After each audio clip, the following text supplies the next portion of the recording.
தமிழ்நாடு பொது அறிவு வினா விடைகள். தமிழ்நாடு பற்றி நீங்கள் தெரிந்து கொள்ள வேண்டிய முக்கியமான விடயங்கள் இதோ. தமிழக அரசு முத்திரை கோபுரம் ஸ்ரீவில்லிபுத்தூர் கோவில் கோபுரம். தமிழகத்தின் நுழைவாயில் தூத்துக்குடி. தமிழகத்தின் மான்செஸ்டர் கோயம்புத்தூர். மக்கள் தொகை அதிகமுள்ள மாவட்டம் கோயம்புத்தூர். மக்கள் தொகை குறைந்த மாவட்டம் பெரம்பலூர். மிக உயரமான தேசிய கொடி மரம் புனித ஜார்ஜ் கோட்டை 150 அடி. மிக பெரிய பாலம் இந்தியாவின் முதல் கடல்வழி பாலம் பாம்பன் பாலம் ராமேஸ்வரம். மிக பெரிய தேர் திருவாரூர் தேர். மிக பெரிய அணைக்கட்டு மேட்டூர் அணை. மிக பழமையான அணைக்கட்டு கல்லணை. மிகப்பெரிய திரையரங்கு ஆசியாவில் தங்கம் மதுரை 2563 இருக்கைகள். மிகப்பெரிய கோயில் தஞ்சை பிரகதீஸ்வரர் கோயில். மிகப்பெரிய கோயில் பிரகாரம் ராமேஸ்வரம் கோயில் பிரகாரம். மிகப்பெரிய கோபுரம் ஸ்ரீ ரெங்கநாதர் கோயில் கோபுரம் திருச்சி. மிகப்பெரிய தொலைநோக்கி காவலூர் வைனுபாப்பு 700 மீட்டர். மிக உயர்ந்த சிகரம் தொட்டபெட்டா 2636 மீட்டர் 8648 அடி. உலகின் மிக நீளமான கடற்கரை மெரினா கடற்கரை 14 கிலோமீட்டர். மிக நீளமான ஆறு காவிரி 760 கிலோமீட்டர். மக்கள் நெருக்கம் அதிகமுள்ள மாவட்டம் சென்னை 25937 km2.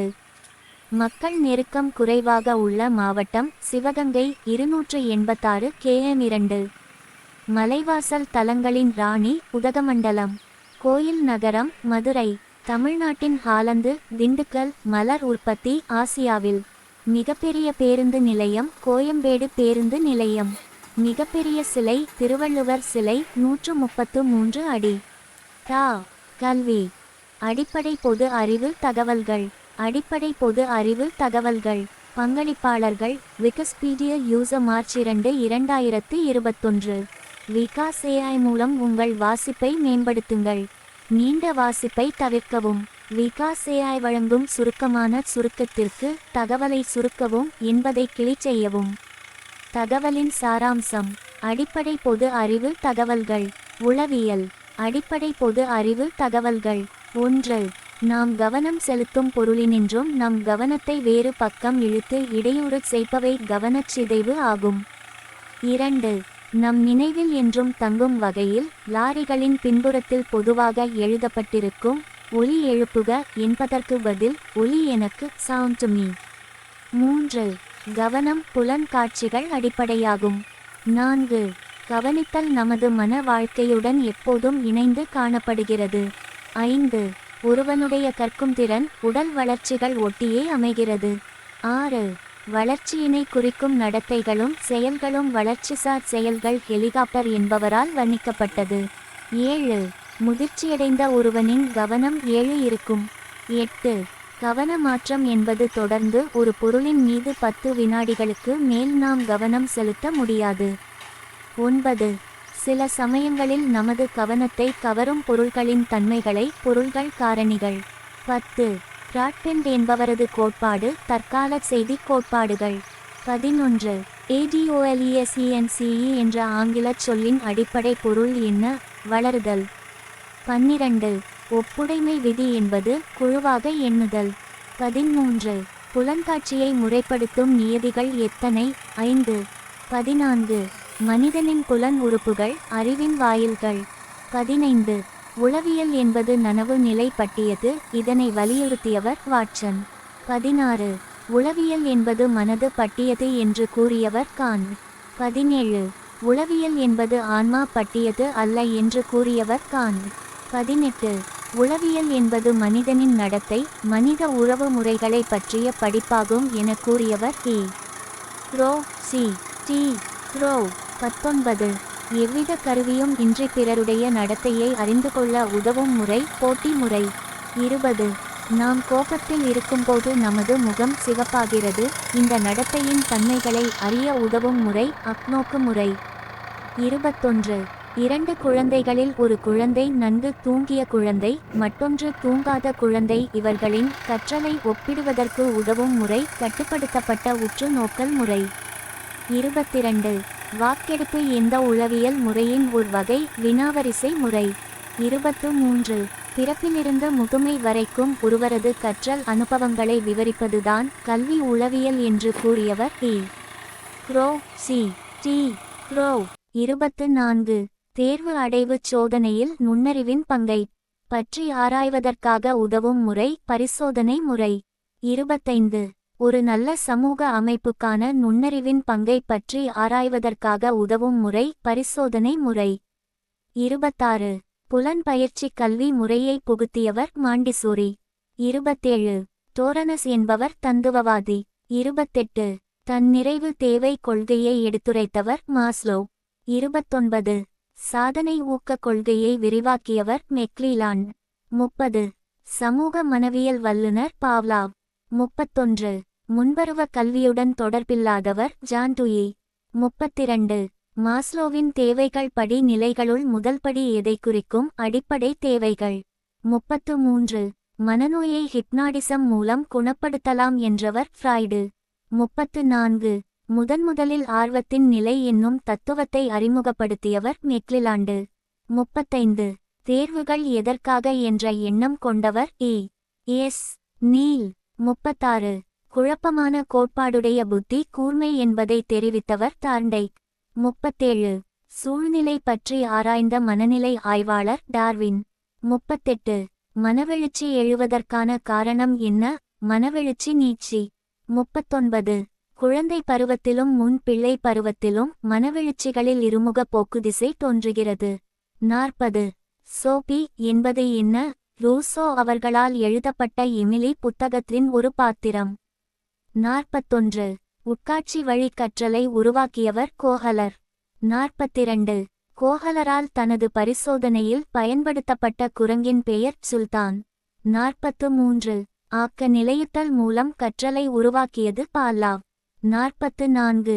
மனச்செயல்களினால் ஏற்படும் மாற்றம் அறிவுத்திறன் வளர்ச்சி. 45. மன உணர்வுகள் மேலோங்கிய நிலைக்கு என்ன பெயர் மனவெழுச்சி. 46.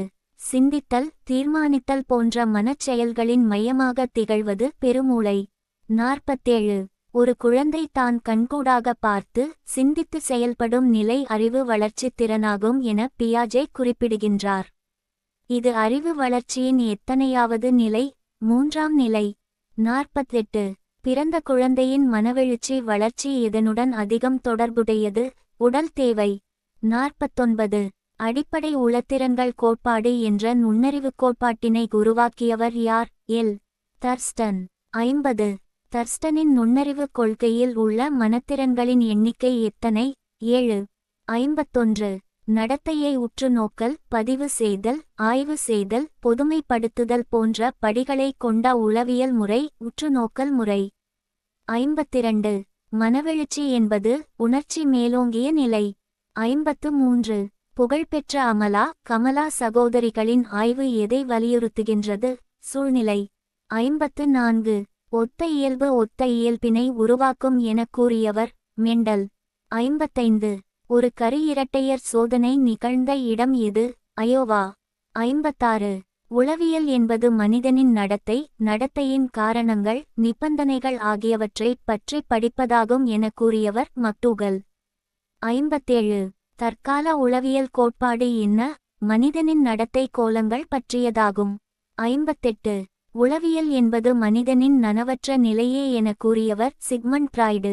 59. உளவியல் என்பது மன அறிவியல் அல்ல என்று கூறியவர் வாட்சன். 60. பண்டை காலத்தில் உளவியல் என்ற சொல்லின் பொருள் ஆன்மா. 61. பண்டை காலத்தில் ஒருவரது நடத்தைகளை அறிந்து கொள்ள நம்பகமான முறை அக்னோக்குமுறை. 62. மாணவர்களின் கற்றல் அடைவுகளை அறிந்து கொள்ள நம்பகமான முறை மதிப்பீட்டு முறை. 63. வகுப்பில் மாணவர்களின் நடத்தைகளை அறிந்து கொள்ள நம்பகமான முறை உற்றுநோக்கல் முறை. 64. உயிரினங்களின் நடத்தைகளை அறிந்து கொள்ள நம்பகமான முறை பரிசோதனை முறை. 65. அறிவு வளர்ச்சிக்கு காரணமாக இருப்பது மரபு கூட்டல் சூழ்நிலை. 66. கோபம் மகிழ்ச்சி கவலை பயம் இவை எதனால் செய்யப்படும் செயல்கள் மனவெழுச்சி வளர்ச்சி. 67. சிந்தித்தல் கற்பனை போன்றவை எதனால் செய்யப்படும் செயல்கள் அறிவு திறனால். 68. உடலால் செய்யப்படும் செயல்கள் எது நீந்துதல். 69. அறிதல் திறன் வளர்ச்சி கொள்கையை உருவாக்கியவர் பியாஜே. 70. மரபின் முக்கியத்துவம் பற்றிய ஆராய்ச்சியை மேற்கொண்டவர் யார்? கால்டன். 71. வாழ்க்கையில் சிறப்பாக வெற்றி பெறுவதற்கு உதவும் உளவியல் காரணி இது? நுண்ணறிவு.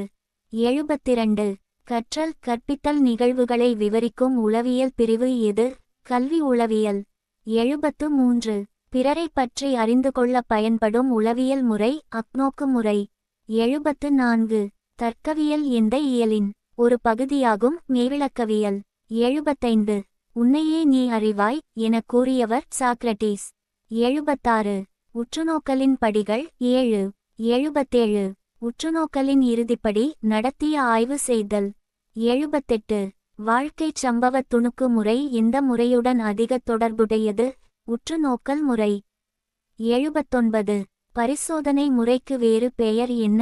கட்டுப்பாட்டுக்குட்பட்ட உற்றுநோக்கல். 80. மனிதன் சிந்தனை செய்வதன் வாயிலாக பல வாழ்வியல் உண்மைகளைக் கண்டுபிடிக்க முடியும் என்று கூறுவது தர்க்கவியல்.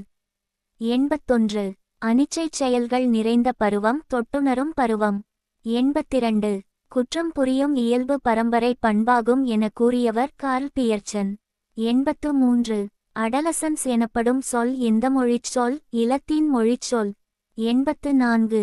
குரோமோசோம்களில் காணப்படுவது ஜீன்ஸ். 85.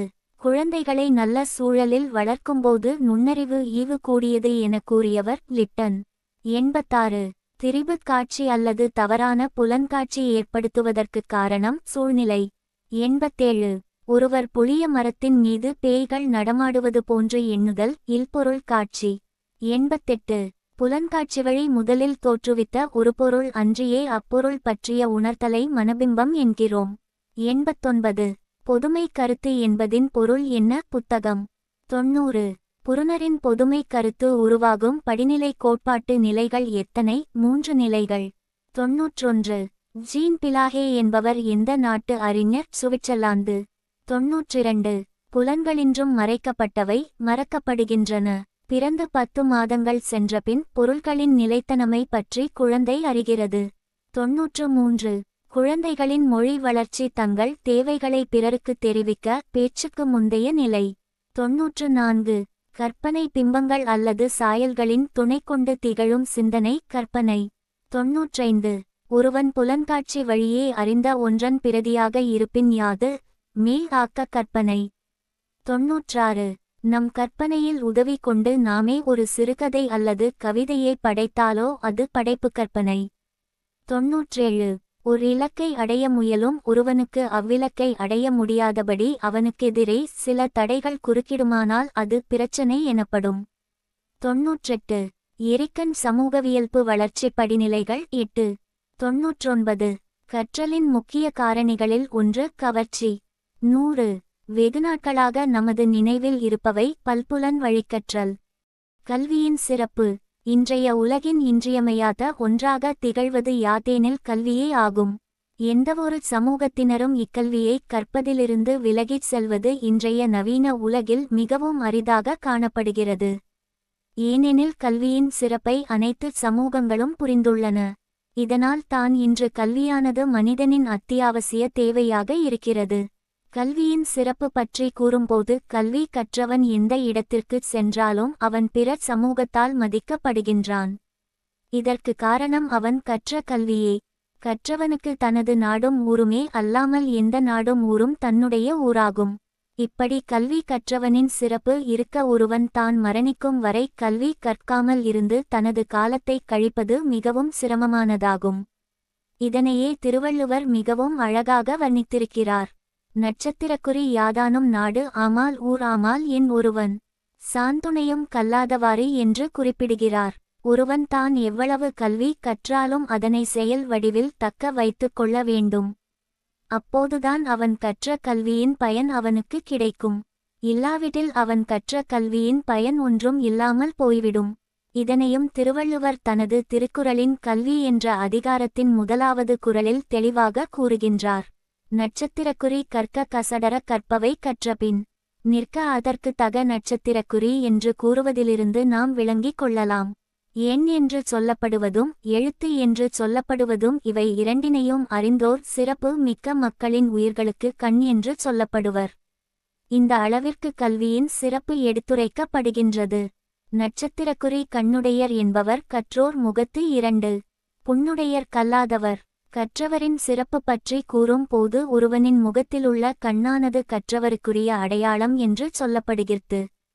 அதே கண் இல்லாதவருக்கு முகத்தில் 2 பொன் இருப்பதாக குறிப்பிடப்படுகின்றது.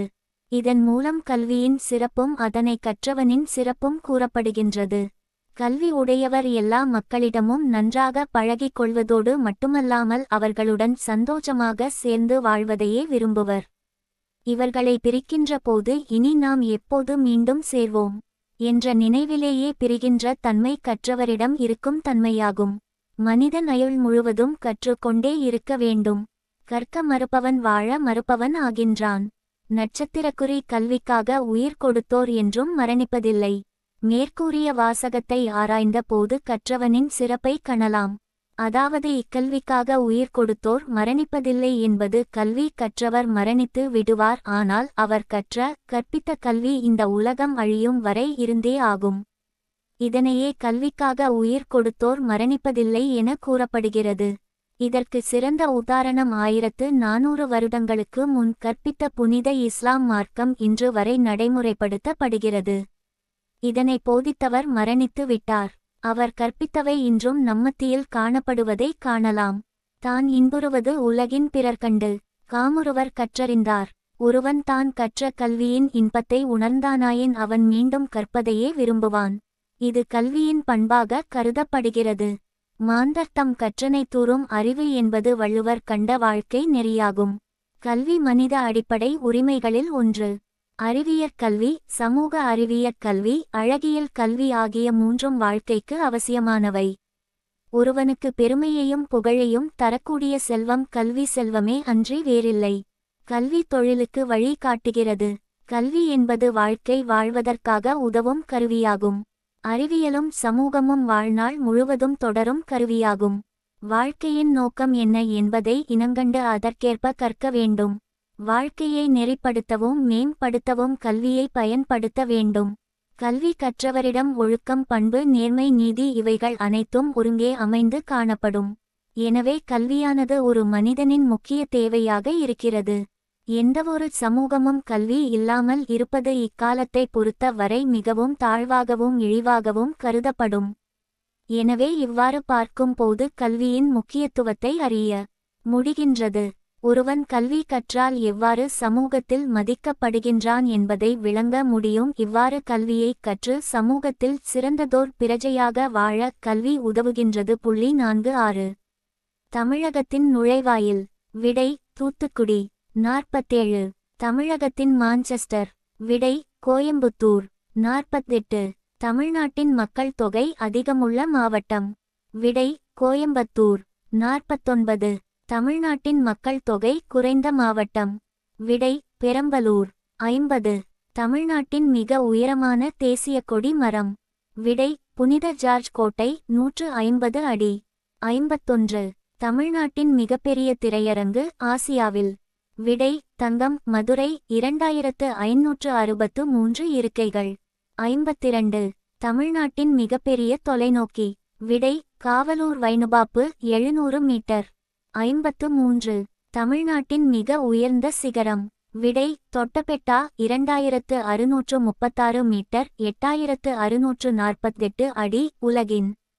54. தமிழ்நாட்டின் மிக நீளமான கடற்கரை. விடை மெரினா கடற்கரை 14 கிலோமீட்டர். 55. தமிழ்நாட்டின் மிக நீளமான ஆறு. விடை காவிரி 760 கிலோமீட்டர். 56. தமிழ்நாட்டின் மிகப்பெரிய கோயில். விடை தஞ்சை பிரகதீஸ்வரர் கோயில். 57. தமிழ்நாட்டின் மிகப்பெரிய கோயில் பிரகாரம். விடை ராமேஸ்வரம் கோயில் பிரகாரம். 58. தமிழ்நாட்டின் மிகப்பெரிய கோபுரம். விடை ஸ்ரீரெங்கநாதர் கோயில் கோபுரம் திருச்சி. 59. தமிழ்நாட்டின் மக்கள் நெருக்கம் அதிகமுள்ள மாவட்டம். விடை சென்னை 25937 km2. 60. தமிழ்நாட்டின் மக்கள் நெருக்கம் குறைவாக உள்ள மாவட்டம். விடை சிவகங்கை 286 km 2. 70. தமிழ்நாட்டின் மலைவாசல் தலங்களின் ராணி. விடை உதகமண்டலம். 71. தமிழ்நாட்டின் கோயில் நகரம். விடை மதுரை. 72. தமிழ்நாட்டின் ஹாலந்து. விடை திண்டுக்கல். மலர் உற்பத்தி ஆசியாவில். 73. தமிழ்நாட்டின் மிகப்பெரிய பேருந்து நிலையம். விடை கோயம்பேடு பேருந்து நிலையம். 74. தமிழ்நாட்டின் மிகப்பெரிய சிலை. விடை திருவள்ளுவர் சிலை. 133 அடி. தமிழ்நாடு பொது அறிவு வினா விடை 2023 தமிழ்நாடு GKPDF இன் தமிழ் டவுன்லோட். காமராசரின் பிறந்த நாள் எப்படி கொண்டாடப்படுகிறது? கல்வி வளர்ச்சி நாள். திருச்சி பாரத மிகுமின் நிறுவனம் யார் ஆட்சி காலத்தில் உருவானது? காமராசர். கல்வி கண் திறந்த வள்ளல் என்று காமராசரை பாராட்டியது யார்? பெரியார். வட இந்திய செய்தித்தாள்கள் காமராசரை எப்படி போற்றினர்? காலா காந்தி. பள்ளியில் பயிலும் ஏழை குழந்தைகளுக்கு மதிய உணவு திட்டத்தை கொண்டு வந்தவர் காமராசர். உலகில் உள்ள பறவைகளில் மிகப்பெரியது எது? தீக்கோழி. தொலைக்காட்சி எந்த ஆண்டு கண்டுபிடிக்கப்பட்டது? 1930. எவ்விடத்தில் தமிழ் பல்கலைக்கழகம் அமைந்துள்ளது? தஞ்சாவூர். தொலைக்காட்சியை கண்டுபிடித்தவர் யார்? சுவாரிகன். மாம்பழத்திற்கு புகழ்பெற்ற நகரம்? சேலம். தமிழ்நாட்டின் திருவாரூரில் பிறந்த இந்திய பாரம்பரிய இசையமைப்பாளர் யார்? தியாகராஜா. இலவச சத்துணவு திட்டத்தை தமிழ்நாட்டில் ஆரம்பித்து வைத்தவர்? எம். ஜி. ராமச்சந்திரன். தமிழகத்தின் எந்த பரம்பரைக்கலை இந்தியா முழுவதும் பெருமை பெற்றுள்ளது? பரதநாட்டியம். தமிழ்நாட்டின் ஈரோட்டில் பிறந்த புகழ்பெற்ற இந்திய கணிதவியலாளர் யார்? ஸ்ரீனிவாச ராமானுஜன். தமிழ்நாட்டின் மதுரை நகரில் உருவான பிரபலமான உணவுப் பொருள் எது? மதுரை மீனாட்சி சுந்தரேஸ்வரர் இட்லி. நாசன் பாரத் சபாவை நிறுவிய இந்திய புரட்சியாளர் யார்? பகத்சிங். செஞ்சிக்கோட்டை எந்த மாவட்டத்தில் உள்ளது? விழுப்புரம். தனித்தமிழ் இயக்கத் தந்தை என அழைக்கப்பட்டவர் யார்? மறைமலை அடிகள். தமிழ்நாட்டில் அக்மார்க் நிறுவனம் அமைந்துள்ள இடம் எது? விருதுநகர். காமராசர் எந்த ஆண்டு தமிழக முதல்வரானார்? 1954. பெஸ்ட் ஜோக்ஸ் இன் தமிழ். தூங்குவதற்கு முன்னாடி ஏன் குட்நைட் சொல்றோம்? விடை தூங்குனதுக்கு அப்புறம் சொல்ல முடியாது அதனால. 2. ஒரு ஆண் பி ஒரு பெண் பி டீ குடிக்குது அப்ப ஒரு ஈ விழுந்திருச்சு. அப்ப ஆண் பி பெண் பி கிட்ட என்ன சொல்லியிருக்கும்? விடை ABCDE. AABCD பாருடி AE. தமிழ் கேடி ஜோக்ஸ். 3. கிணற்றில் கல்லை போட்டால் ஏன் முழுகிறது? விடை ஏன்னா அதுக்கு நீச்சல் தெரியாது. சிறந்த நகைச்சுவை பெஸ்ட் தமிழ் ஜோக். 4. ஒரு ரூம்ல ஒரு கார்னர்ல ஒரு பூனை இருக்கு.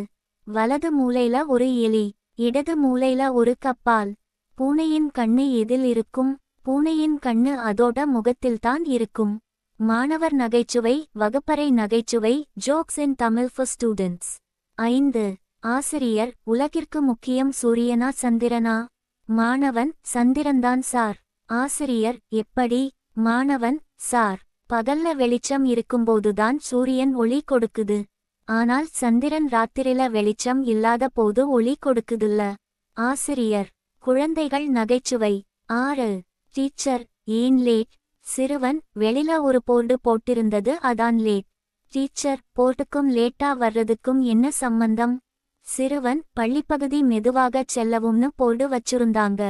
சேலம் என்பது இந்தியாவின் தமிழ்நாடு மாநிலத்தில் அமைந்துள்ள சேலம் மாவட்டத்தில் இருக்கும் ஒரு சேலம் மாநகராட்சி ஆகும்.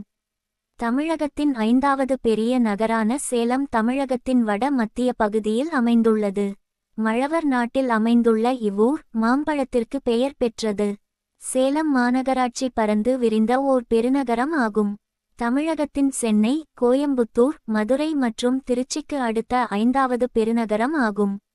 தென்னிந்தியாவை பொறுத்தவரையும் தமிழகத்தை பொறுத்தவரை இங்கு தான் தமிழக மக்கள் நுகர்வோர் பொருட்கள் விலை நிர்ணயிக்கப்படும். சேலம் மாநகர விலைதான் தமிழகத்தில் 38 மாவட்டங்களும் நிர்ணயிக்கப்படும். பெயர் காரணம். சேரளம் என்பது சேலம் ஆனது என்பதற்கு ஏத்தாப்பூர் செப்பேட்டில் உள்ள சாலிய சேரமண்டலம் என்ற தொடரை ஆதாரமாக கூறுவர். சேரவரையன் மலையும் இதற்கு இன்னொரு சான்றாக இருக்கிறது. சைலம் என்ற சொல்லிற்கு மலைகளால் சூழ்ந்த வாழிடம் என்பது பொருள். இதனால் சைலம் என்பதே திரிந்து சேலம் ஆனது என்பதற்கு ஆதாரங்கள் ஏதுமில்லை. இவ்வூரை சைலம் என குறிப்பிடும் ஆவணங்களோ கல்வெட்டுகளோ எதுமில்லை. ஆனால் சேலம் எனவே குறிப்பிடும் கல்வெட்டுகள் மாவட்டம் முழுவதும் கிடைக்கின்றன. சேலத்தின் முதன்மை மலை தொடர் சேர்வராயன் மலை. சேர கூட்டல் அரையன் என்பதின் திரிபே சேர்வராயன் என்றாகும். அரையன் என்பதற்கு அரசன் என்று பொருள். எனவே சேரலம் என்பதின் திரிபு சேலம் என்றானது எனலாம். ஏத்தாப்பூர் செப்பேடு இவ்வூரை சாலிய சேரமண்டலம் என குறிப்பிடுகிறது. எனவே சேரலம் என்னும் பெயரே காலப்போக்கில் திரிந்து சேலம் என வழங்கப்பட்டது என கூறுவதற்கு சிறு ஆதாரங்கள் உண்டு. சேலம் என்றால் மலைகள் சூழ்ந்த இடம் என்று பொருள். சேலை நெசவில் பெயர் பெற்று சேலையூர் என்ற பெயர் சேலம் என காலப்போக்கில் மருவியது எனவும் கூறுவர். இலக்கண விதிப்படி சேல் கூட்டல் சமன் சேலம் என புணரும். சேல் ஆறும் ஏரிகளும் நிறைந்த பகுதிகளில் மீன்கள் நிறைய கிடைத்ததால் இப்பெயர் பெற்றிருக்கலாம் எனவும் கூறலாம். என்றாலும் சேரன் ஆண்டதால் சேர்வராயன் மலை ஆயிற்று என்பது போல சேரலம் என்பது சேலம் ஆயிற்று என்பதே சரியாகத் தோன்றுகிறது. வரலாறு. சேலம் மற்றும் கோவை பகுதிகள் நீண்ட காலம் மதுரை நாயக்கர்களின் கட்டுப்பாட்டில் இருந்தது. பிற்பாடு உ 1768 இல் மதுரை மைசூர் போரில் சேலம் ஹைதர் அலி கட்டுப்பாட்டுக்கு சென்றது. பின்பு 1799 இல் லார்ட் கிளைவ் கைப்பற்றி சங்ககிரி துர்கத்தை தலைமை இடமாக கொண்டு வெள்ளையர்கள் அரசாங்கம் சார்பில் நிர்வாகம் நடந்தது. ஆங்கிலேயர்களின் இராணுவ படைத்தளமாக சேலம் விளங்கியது. அவர்கள் கட்டிய கோட்டை இங்குள்ளது. கோட்டை பகுதி தற்போது நகரின் மைய பகுதியாக உள்ளது. சேலம் மாவட்டம் கொங்கு நாட்டின் ஒரு பகுதியாக பண்டைய நாட்களில் இருந்து வந்துள்ளது. அதற்கு முன்னர் அதியமான் ஆட்சி பகுதியில் இருந்து வந்துள்ளது. சேலம் மாவட்டத்தின் வரலாறு பழமையானது. இங்கு புதிய கற்கால மனிதன் பயன்படுத்திய கோடரிகள், சுத்திகள், பானைகள், தேய்ப்பு கற்கள், வளையல்கள் போன்றவை சேர்வராயன், கல்ராயன், வத்தலமலை, மேலகிரி, குட்டிராயன் மலை முதலிய பகுதியில் கிடைத்திருக்கிறது. எண்ணற்ற நடுகற்கள் கிடைத்திருக்கின்றது. இம்மாவட்டம் தர்மபுரி அதியமான்கள், சோழர்கள், கன்னடர்கள், நாயக்கர்கள், திப்பு சுல்தான், ஆங்கிலேயர்கள் ஆட்சிக்கு உட்பட்டிருந்தது. பிரிட்டிஷ் கிழக்கிந்திய கம்பெனி படைக்கும் திப்பு சுல்தானுக்கும் இடையே 1792 இல் நடைபெற்ற போரைத் தொடர்ந்து ஒரு ஒப்பந்தம் ஏற்பட்டது. இதன் அடிப்படையில் திப்பு சுல்தானிடம் இருந்து பெறப்பட்ட பகுதிகளைக் கொண்டு பாரமஹால் மற்றும் சேலம் மாவட்டம் 1792 இல் உருவாக்கப்பட்டது. தர்மபுரி மாவட்டத்தின் பெரும்பாலான பகுதிகளை கொண்டு பாரமஹால் 12 சமஸ்தானங்கள் மற்றும் சேலம் மாவட்டத்தின் கிருஷ்ணகிரியை தலைநகராக கொண்ட பாரமஹால் மாவட்டம் என்றும் சேலத்தை தலைநகராக கொண்ட தாலக்காட் மாவட்டம் என்றும் இரண்டாக பிரிக்கப்பட்டது. 1801 இல் இவை இரண்டும் ஒன்றிணைக்கப்பட்டது. பின்னர் 1808 இல் ஹார்கிரேவ் மாவட்ட ஆட்சி தலைவராக இருந்தபோது இது சேலம் மாவட்டம் என பெயர் மாற்றம் செய்யப்பட்டது. மாவட்ட தலைநகர் தருமபுரியில் இருந்து சேலத்திற்கு 1830 இல் மாற்றப்பட்டது. தொடர்ந்து சில ஆண்டுகள் தலைநகர் ஓசூருக்கு மாற்றப்பட்டாலும் கூட 1860 இல் ஆட்சித் தலைவர் அலுவலகம் மீண்டும் சேலத்திற்கு மாற்றப்பட்டது. 1965 இல் சேலத்தில் இருந்து சேர்வராயன் மலையின் வடக்கில் உள்ள பகுதிகள் தனியாக பிரிக்கப்பட்டு தர்மபுரி மாவட்டம் புதியதாக உருவாக்கப்பட்டது. 1996 மே மாதம் சேலம் மாவட்டத்திலிருந்து நாமக்கல் மாவட்டம் உருவாக்கப்பட்டது. சிறப்பு.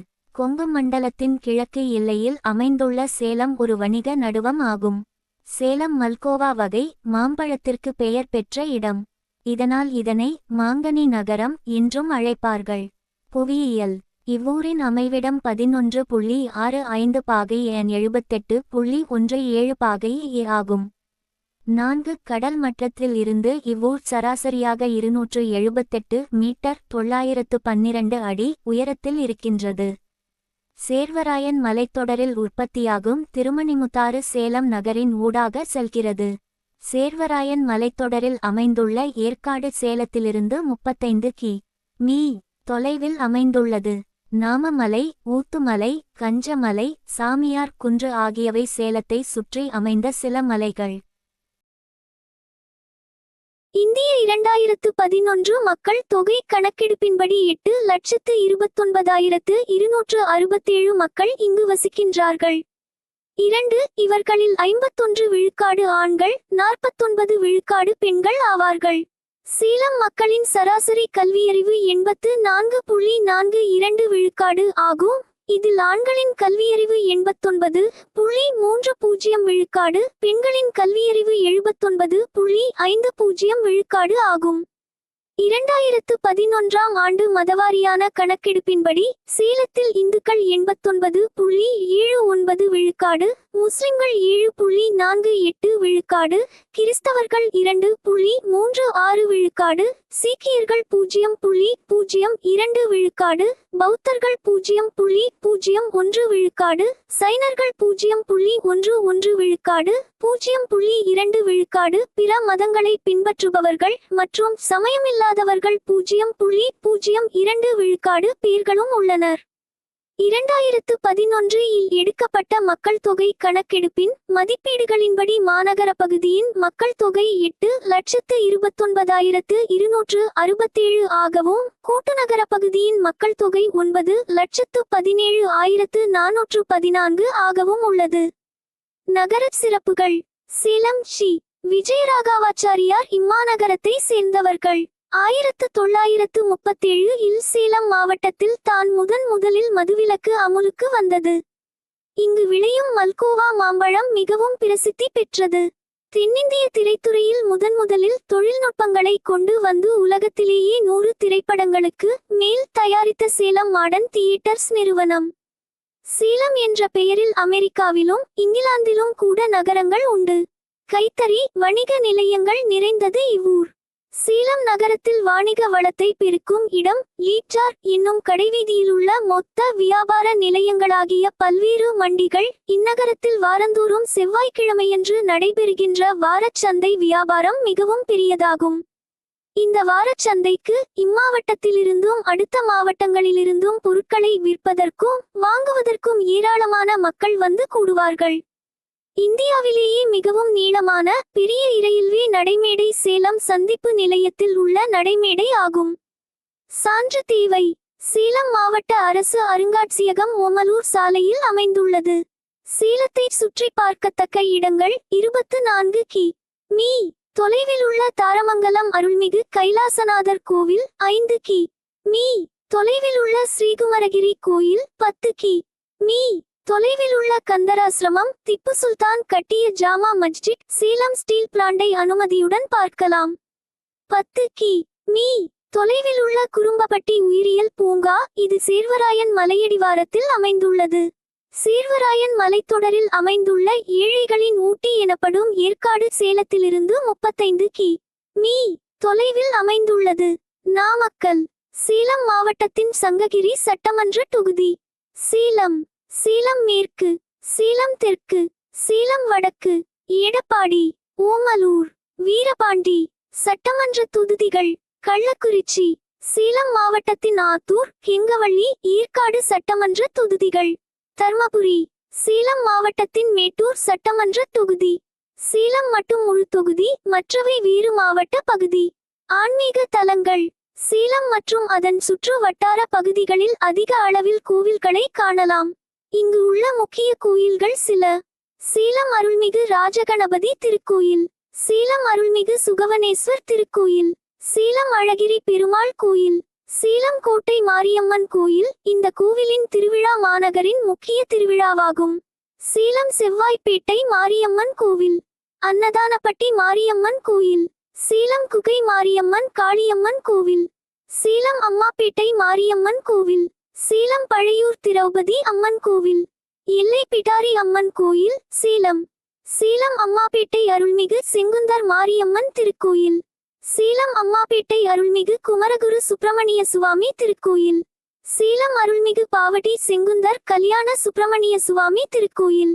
ஆடி மாதத்தில் சேலம் கோட்டை மாரியம்மன் கோவில் திருவிழா நடக்கும். அதே சமயத்தில் சேலம் செவ்வாய்ப்பேட்டை மாரியம்மன் கோவிலின் திருவிழாவும், சேலம் அன்னதானப்பட்டி மாரியம்மன் கோவில் திருவிழாவும், சேலம் குகை மாரியம்மன் காளியம்மன் கோவில் திருவிழாவும், சேலம் அம்மாப்பேட்டை மாரியம்மன் கோவில் திருவிழாவும் நடக்கும்.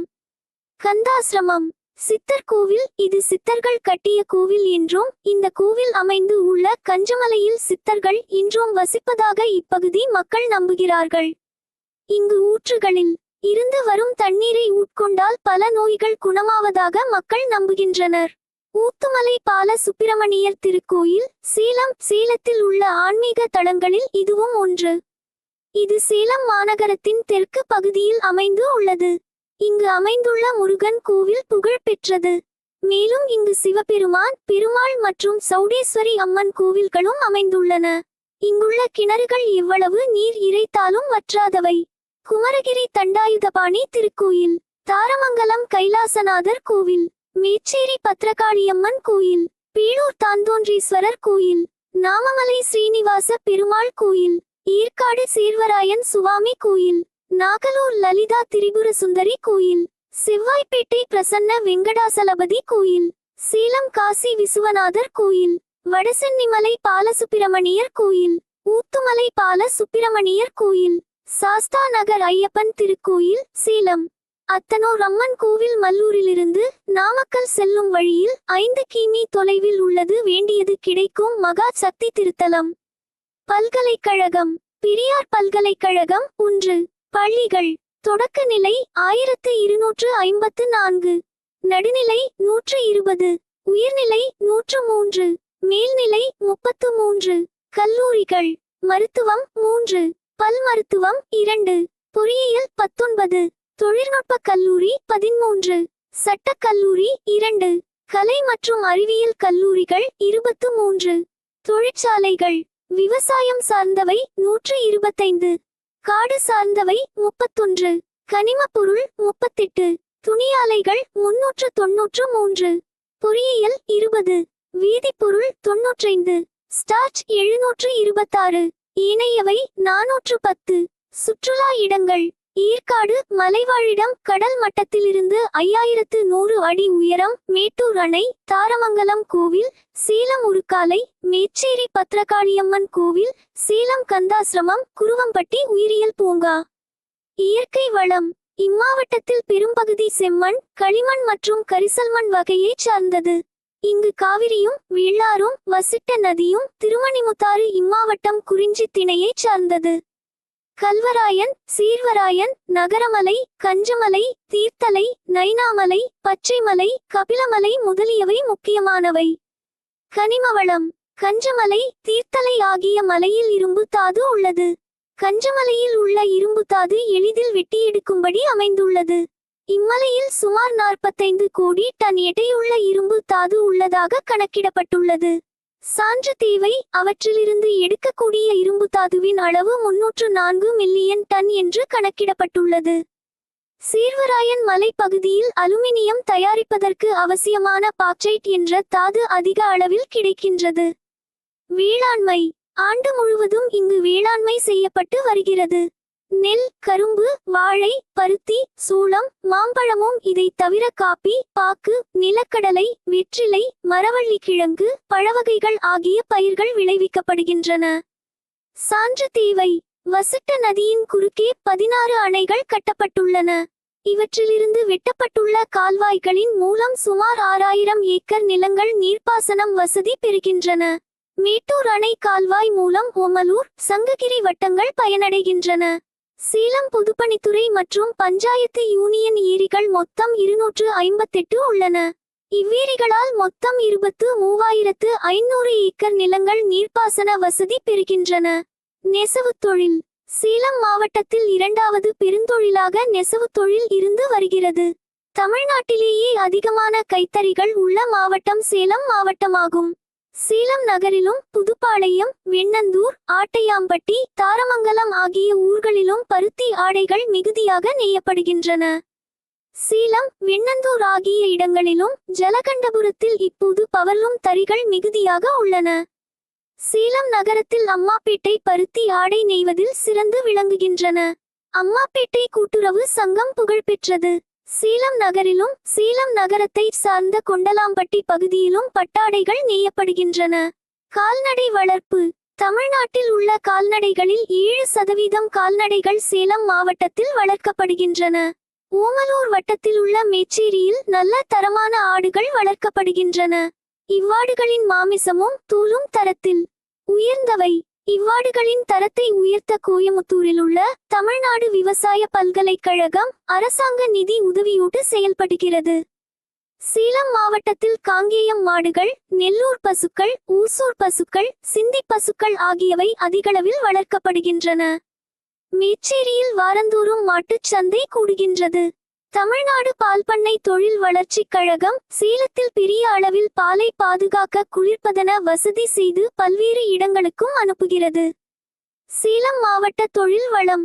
சேலம் மாவட்டத்தில் உள்ள மோகனூரில் சர்க்கரை தொழிற்சாலை நடைபெற்று வருகிறது. பள்ளிப்பாளையத்தில் பெரிய காகித தொழிற்சாலை இயங்கி வருகிறது. சேலம், உடையாப்பட்டி, சேலம், ஆத்தூர், செல்லியம்பாளையம், குமாரபாளையம், மேட்டூர் ஆகிய இடங்களில் பெரிய நூற்பு ஆலைகள் நடைபெற்று வருகின்றன. சேலம் மாவட்டத்தில் உள்ள சங்ககிரி துர்க்கத்தில் இந்தியா சிமெண்ட் தொழிற்சாலை ஏற்படுத்தப்பட்டுள்ளது. மேட்டூரில் இரசாயன பொருள் தொழிற்சாலை, அலுமினிய தொழிற்சாலை, மூலாம் பூசும் தொழிற்சாலை, சந்தன எண்ணெய் தொழிற்சாலை, வனஸ்பதி தொழிற்சாலை ஆகிய தொழிற்சாலைகள் நடைபெற்று வருகின்றன. இந்தியாவிலேயே அதிகமான ஜவ்வரிசி இம்மாவட்டத்தில்தான் உற்பத்தியாகின்றது. முக்கிய விளைபொருள்கள் நெல், பருப்பு வகைகள், பருத்தி, மரவள்ளி கிழங்கு, கரும்பு, நிலக்கடலை, மாம்பழம் மற்றும் ரோஜா, மல்லிகை. 521 ஹெக்டேர் பரப்பு விவசாயத்திற்கு பயன்படுத்தப்படுகிறது. சுகவனேசுவரர் கோயில்.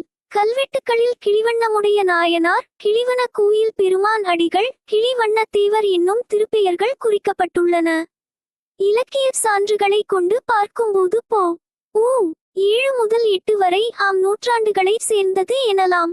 இத்திருக்கோயில் கருவறை, அர்த்த மண்டபம், மகாமண்டபம், அந்தராளம், நிறுத்த மண்டபம் என 5 அமைப்புகளை கொண்டு விளங்குகின்றது.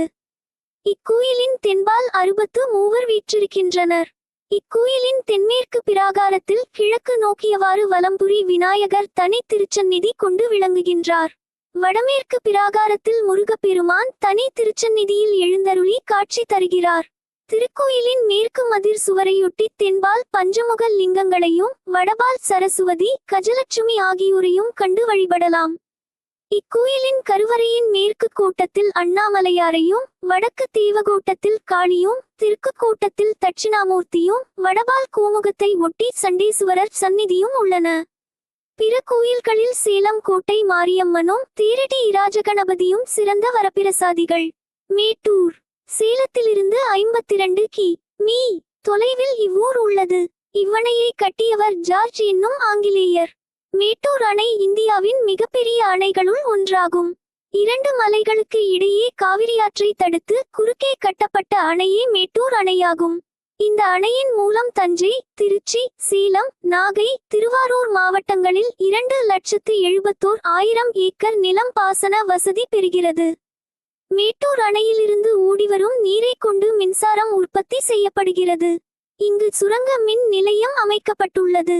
அணையை ஒட்டி பூங்கா அமைந்துள்ளது. இந்நகரையொட்டி தொழிற்பேட்டைகள் அமைந்துள்ளன. இரசாயன பொருள் உற்பத்தி சாலையும் அலுமினிய தொழிற்சாலையும் உள்ளன. ஏற்காடு. ஏழைகளின் ஊட்டி என்று ஏற்காடு அழைக்கப்படுகிறது. இங்கு ஆண்டு முழுவதும் குளிர்ச்சியான தட்பவெப்பநிலையாகவே இருந்து வருகிறது. இது சேர்வராயன் மலை தொடரில் அமைந்துள்ளது. இவ்வூரானது 383 சதுர கி.மீ. தொலைவில் அமைந்துள்ளது. நிலமட்டத்திலிருந்து 1515 மீட்டர் உயரத்தில் இருக்கிறது. 1991 ஆண்டு மக்கள் தொகையின்படி 36,863 பேர் இங்கு வாழ்கின்றனர். ஏற்காட்டின் தட்பவெப்பநிலை 30 டிகிரி செல்சியஸுக்கு உயராமலும் 13 டிகிரி செல்சியஸுக்கு குறையாமலும் இருந்து வருகிறது. இது சேலத்திலிருந்து ஒரு மணி நேரத்தில் வந்தடையக்கூடிய தொலைவில் அமைந்துள்ளது. இங்கு ஈரி மற்றும் அண்ணா பூங்கா அமைந்துள்ளது. லீடிசீட் பகுதியிலிருந்து தொலைநோக்கியின் மூலம் இயற்கை காட்சிகளை காணலாம். பகோடா முனை என்ற முகட்டிலிருந்தும் மலையின் இயற்கை காட்சிகளை காணலாம். கிள்ளியூர் அருவி 3000 அடியிலிருந்து விழும் காட்சியை காணலாம். இங்கு பண்ணை வீட்டை சேலம் மாவட்ட ஆட்சியராக எம்.டி. காக்பர்ன் இருந்தபோது கட்டினார். இவருடைய ஆட்சி காலமான கி.பி. 1820 முதல் 1829 வரை இல் அரேபியா, தென்னாப்பிரிக்கா முதலிய இடங்களிலிருந்து காபி, பூ, பழம் வகைகளை கொண்டு வந்து பயிரிட்டார். தாரமங்கலம் சேலத்திலிருந்து 24 கி.மீ. தொலைவில் உள்ளது. இங்குள்ள கைலாசநாதர் கோயில் கெட்டி முதலியார்கள் என்று கூறப்படும் சிற்றரசரால் கட்டப்பட்டது. ஊரின் நடுவே கோயில் மேற்கு நோக்கி 5 நிலைகள் கொண்ட இராசகோபுரத்தின் 7 கலசங்களும் சுமார் 375 சுதை சிற்பங்களும் அமைந்து விளங்குகின்றன. திருக்கோயிலினுள்ளே முன் மண்டபத்து 8 தூண்கள் சிற்பக்கலை வடிவங்களாகவே திகழ்கின்றன. முதல் தூணும் கடைசி தூணும் தளர்ந்து வளைந்துள்ளவை போன்று அமைக்கப்பெற்றுள்ளன. தூண்களில் யாழி மீதும் 2 குதிரைகள் மீதும் வீரர்கள் இருப்பது போன்று அமைக்கப்பட்டுள்ளன. யாழியின் வாயில் கல் உருண்டை உள்ளது. ஆனால் அதனுள் கை நுழையாது, விரல்கள் செல்லும் இடைவெளி உண்டு. அதன் மூலம் சிற்பி கல்லுருண்டையை கடைந்திருக்கிறான். மேச்சேரி சேலத்தில் இருந்து 32 கிலோமீட்டர் தொலைவிலும், மேட்டூர் அணையில் இருந்து 20 கிலோமீட்டர் தொலைவிலும் 800 ஆண்டுகளுக்கு மேல் பழமை வாய்ந்த பத்ரகாளியம்மன் கோவில் உள்ளது. இந்த கோவில் பிரதான வாசல் வடக்கு நோக்கிய ராஜகோபுரத்துடன் கம்பீரமாக காட்சி அளிக்கிறது. மேலும் கோவிலை சுற்றி உயர்ந்த மதில்களும் 4 திசைகளிலும் 4 கோபுரங்களுடன் கூடிய வாசல்களும் உள்ளன. மேச்சேரி பத்ரகாளியம்மன் கோவிலில் அன்னையின் அஷ்டபுஜங்களில் பிரம்மா, விஷ்ணு, ருத்ரூபமான சூலாயுதம், கபாலம், உடுக்கை, வாள், கேடயம், தலை, மணிகளை தாங்கிய தண்டையணி, பொஞ்சலங்கை அணிந்து வலதுகால் மேலூன்றி, பொன் சலங்கை அணிந்த இடது காலை அசுரன் மீது ஊன்றி வீராசனத்தில் அமர்ந்து, மூக்கில் மின்னும் மூக்குத்தியும் பவளமாய் ஜொலிக்கும் புன்சிரிப்புடனும் அக்னி மகுடமும் குண்டலமும் அணிந்து தேவியாய் பத்ரகாளியாய் அனைவருக்கும் அருள் புரிகின்றாள். மாசி மாதம் திருவிழா நடைபெறும். அப்போது பூக்கரகம் எடுத்தல், அலகு குத்துதல், அக்னிகுண்டம் இறங்குதல், தீச்சட்டி எடுத்தல் என பக்தர்கள் தங்களது நேர்த்திக்கடனை செலுத்துவார்கள். தினமும் காலை மாலை வேளைகளில் பூஜை நடைபெறும். தமிழ் புத்தாண்டு, ஆங்கில புத்தாண்டு, வைகாசி விசாகம், சித்ரா பௌர்ணமி, தை அமாவாசை, ஆடி அமாவாசை, ஆடிப்பூரம், மாசி மகம், கார்த்திகை தீபம், நவராத்திரி பெருவிழா, தீபாவளி, விநாயகர் சதுர்த்தி போன்ற விசேஷ நாட்களில் சிறப்பு பூஜைகள் நடைபெறும். பேளூர் சேலத்திலிருந்து 25 கி.மீ. தொலைவில் உள்ளது. வசிட்ட நதிக்கரையில் அமைந்துள்ளது. சிதிலமடைந்த இந்த சிவன் கோயிலுக்கு பெயர் தான்தோன்றிநாதர் கோயில் ஆகும். இக்கோயிலில் உள்ள நிறுத்த மண்டபம் உன்னத சிற்பக்கலையரங்கமாக திகழ்கின்றது. இம்மண்டபத்தில் உள்ள தூண்கள் ஒவ்வொன்றும் தாரமங்கல தூண் சிற்பங்களை ஒத்து காணப்படுகின்றன. இங்கும் யாழியின் வாயில் கற்குண்டு உண்டு. இக்கோயிலின் வடபால் சிங்கத்தின் வாயில் புகுந்து கிணற்றுக்கு செல்லும் அமைப்பு வியப்புக்குரியது. தென்பாலுள்ள புனிதமரமான தலவிருட்சமான பலாமரம் இலுப்பை மரமாக காட்சி தருவது வியப்புக்குரியது. இத்திருக்கோயிலில் உள்ள 8 திருக்கரங்களோடும் 50 ஆயுதங்களோடும் விளங்குவது கண்டு மகிழத்தக்கது. அவ்வாறே முருகப் பெருமான் அருமுகங்களோடு விளங்குவது கண்டு மகிழத்தக்கது. சேலத்திலிருந்து 51 கி.மீ. 32 மைல் கல் தொலைவில் உள்ளது. இங்கு பெரும் கோட்டை ஒன்று நன்கு பராமரிக்கப்பட்டு வருகிறது. வசிஷ்ட நதி கரையில் அமைந்துள்ளது. அதனால் ஆற்றூர் தற்போது ஆத்தூர் என்றாகி உள்ளது. இந்நகரம் நெல் வணிகத்தால் சிறப்பு பெற்று ஆத்தூர் கிச்சிடி சம்பா என புகழ் பெற்றது. இந்நகரத்தில் பற்பல ஜவ்வரிசி உற்பத்தி கூடங்கள் உள்ளன. கி.பி. 1559 முதல் 1585 வரை காலத்தில் ஆண்ட கெட்டி முதலி என்ற சிற்றரசரால் இக்கோட்டை கட்டப்பட்டது. இக்கோட்டையில் உள்ள பெருமாள் கோயிலும் அக்காலத்தில் கட்டப்பட்டது. முதலியார் சிலை என ஒன்றும் இக்கோயிலில் உள்ளது. இக்கோட்டையின் முப்புறமும் அகன்ற அகழியும், தென்புறம் வசிஷ்ட நதியும், நாற்புறமும் உயர்ந்த கோட்டை மதிலும், பீரங்கி அமைக்கத்தக்க மதிர்குமிழிகளும், ஓய்வு மண்டப குமிழிகளும், பகைவர் எளிதில் நுழையாதவாறு குறுவாயில்களும் அமைந்துள்ளன. 4 நெற்களஞ்சியங்களும், பாழடைந்த மண்டபங்களும், இராணியின் அந்தப்புறமும், 2 நீச்சல் குளங்களும், கிழக்கே இடிந்த மதிலும் என காணப்படுகின்றன. இக்கோட்டைக்குள் உள்ள சிவன் கோயில் காயநிர்மலீசுவரர் கோயில் என அழைக்கப்படுகின்றது. இக்கோயிலின் அமைப்பு ஆதித்த சோழன் பாணியில் காணப்படுகிறது. ஆரகளூர் சேலத்திலிருந்து 74 கி.மீ. தொலைவில் உள்ளது. தலைவாசலில் இருந்து தென்கிழக்கில் 4 கி.மீ. தொலைவில் வசிட்ட நதியின் மேற்கு கரையில் அமைந்துள்ளது. மாவலிவான வம்சத்தவரான வாணர் என்போர் சோழர்களின் கீழிருந்து இப்பகுதியை ஆண்டு வந்தனர். 6 அகழிகள் இருந்த ஊர் ஆர்க்ரோர் என்றும் சொல்லப்படுகிறது. ஏகாம்பர முதலியார் 14ஆம் நூற்றாண்டில் கட்டிய ஸ்ரீகாமேஸ்வரர் கோயில், கரிவரத பெருமாள் கோயிலும் உள்ளன. தியாகனூர் கிராமத்திலும் இவ்வூரிலும் புத்தர் சிலைகள் உள்ளன. காமேஸ்வரர் பேரில் காமநாத கோவை என்ற இலக்கியம் இவ்வூருக்கு உண்டு. சங்ககிரி சேலத்திலிருந்து 35 கி.மீ. தொலைவில் உள்ளது. இங்கு 13ஆம் நூற்றாண்டில் கட்டப்பட்ட கோட்டை சிதிலமடைந்து காணப்படுகிறது. பிற்காலத்தில் ஹைதர் அலியும் திப்பு சுல்தானும் இக்கோட்டையை பயன்படுத்தினர். தம்மம்பட்டி சேலத்திலிருந்து 59 கி.மீ. தொலைவில் உள்ளது. இங்கு சிற்ப வேலைப்பாடுகள் நிறைந்த கதலி நரசிம்ம பெருமாள் கோயில் உள்ளது. உலக அளவில் தம்மம்பட்டி சிற்பக்கலை பெயர் வாய்ந்தது.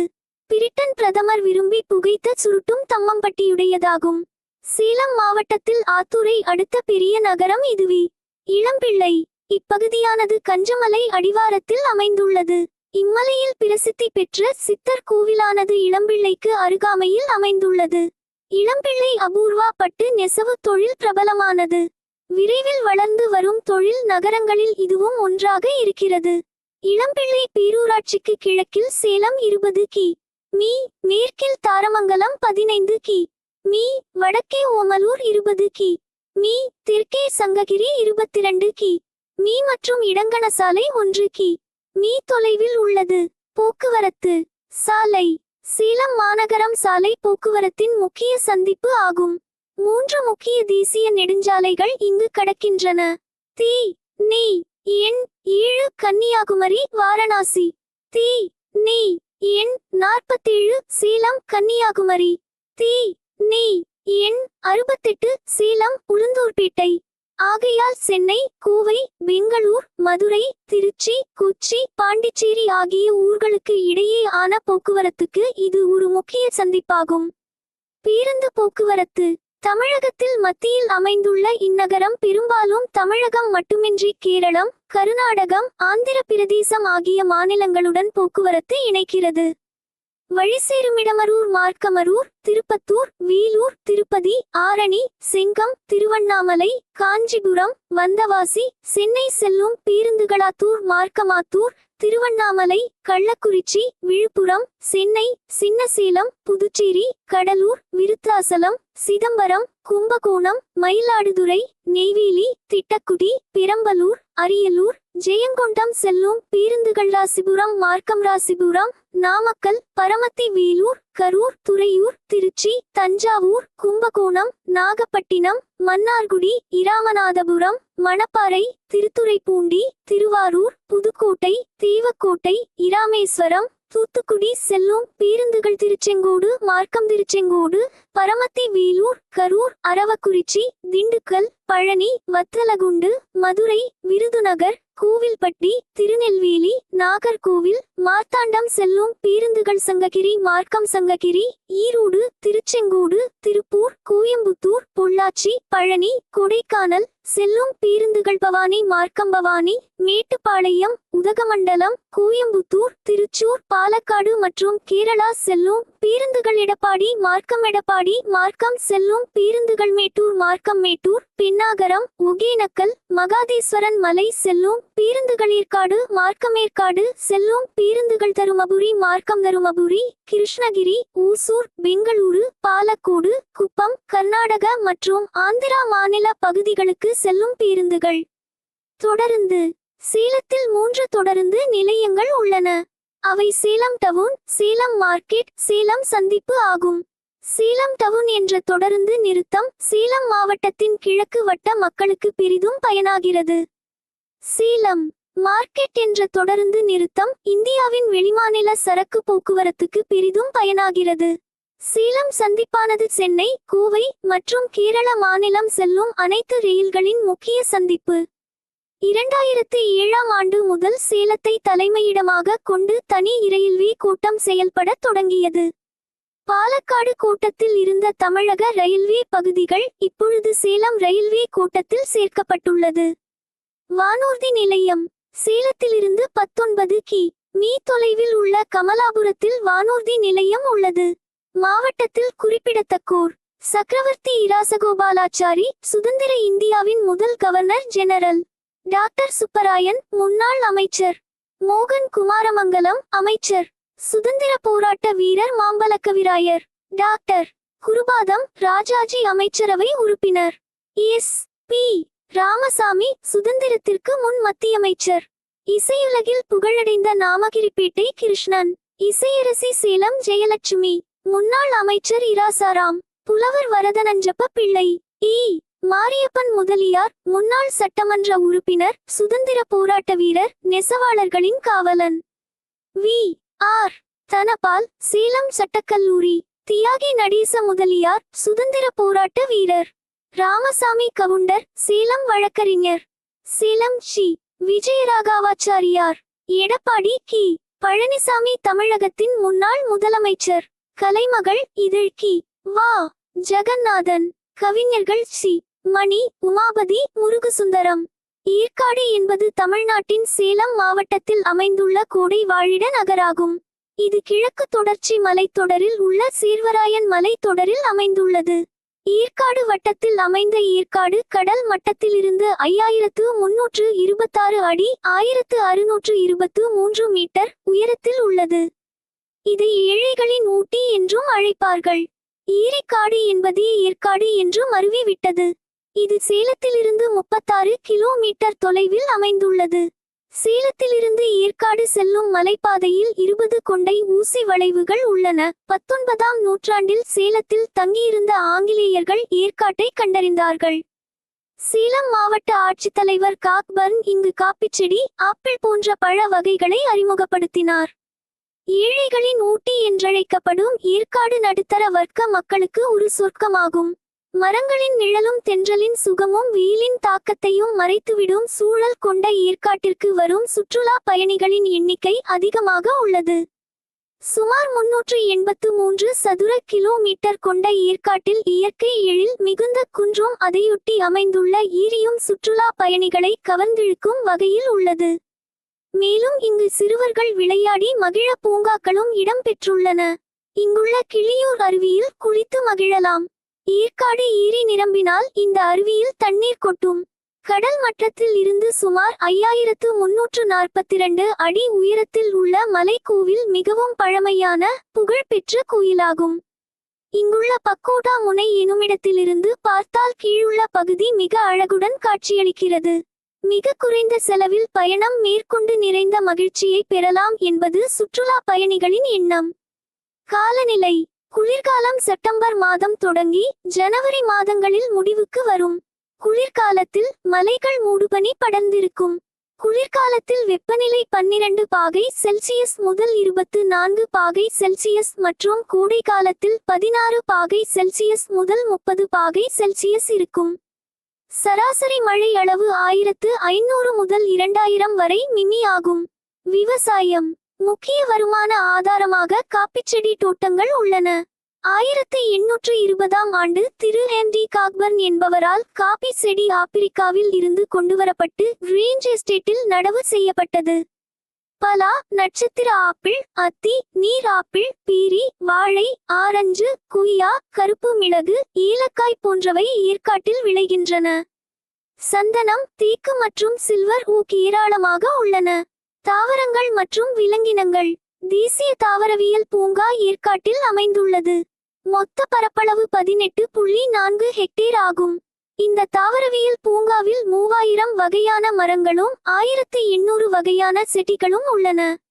இந்த பூங்கா 1963ஆம் ஆண்டு அமைக்கப்பட்டது. பூச்சி தின்னும் பிக்சர் தாவரம் இந்த பூங்காவில் வளர்க்கப்படுகிறது. இன்னும் ஏற்காட்டின் பல பகுதிகளில் மலைக்காடுகள், விலங்கினங்கள் உள்ளன. காட்டு விலங்குகள் காட்டு எருமை, மான், முயல்கள், நரிகள், கீரிப்பிள்ளை, அணில், கௌதாரி, பாம்புகள், குருவி, பருந்து இங்கு வாழ்கின்றன. சுற்றுலா: ஏற்காட்டின் மரகத ஏரி. ஏற்காடு ஐரோப்பியர்களின் கோடைக்கால மலை வாழிடங்களில் ஒன்றாக 1862ஆம் ஆண்டில் ஆங்கில அரசாங்கத்தால் அறிவிக்கப்பட்டது. இராணுவ அதிகாரியாக இருந்த டொக்ளசு ஹாமில்டன் டூகஸ் ஹாமில்டன் சென்னை மாகாண அரசிடம் பரிந்துரைத்தார். அப்பரிந்துரையில் ஐரோப்பியர்களின் வருகையால் ஏற்காடு என்ற மலை வாழிடம் கோடை வாழிடமாக வளர்ந்துள்ளதை விளக்கியிருந்தார். அதன் பிறகு 1863ஆம் ஆண்டு சீர்வராயன் மலை பகுதியில் இருந்த 80 சுற்றுலா இடங்களை ஆங்கில அரசு வெளியிட்டது. இந்த அறிவிப்பால் உலகின் பல நாடுகளில் இருந்து சுற்றுலா பயணிகள் ஏற்காடு அதிகமாக வரத் தொடங்கினர். ஏற்காடு ஈரி, மரகத ஈரி என்றும் அழைக்கப்படும் இந்த ஏற்காடு ஈரி தமிழ்நாட்டில் உள்ள மலைகளில் தானாக உருவான ஈரிகளில் ஒன்றாகும். ஈரியின் நடுவில் ஊர் நீருற்றும் அமைந்துள்ளது. ஈரியின் அருகே அண்ணா பூங்கா உள்ளது. இந்த பூங்காவில் ஜப்பான் தோட்டக்கலையை பின்பற்றி ஒரு சிறிய பூங்காவும் அமைந்துள்ளது.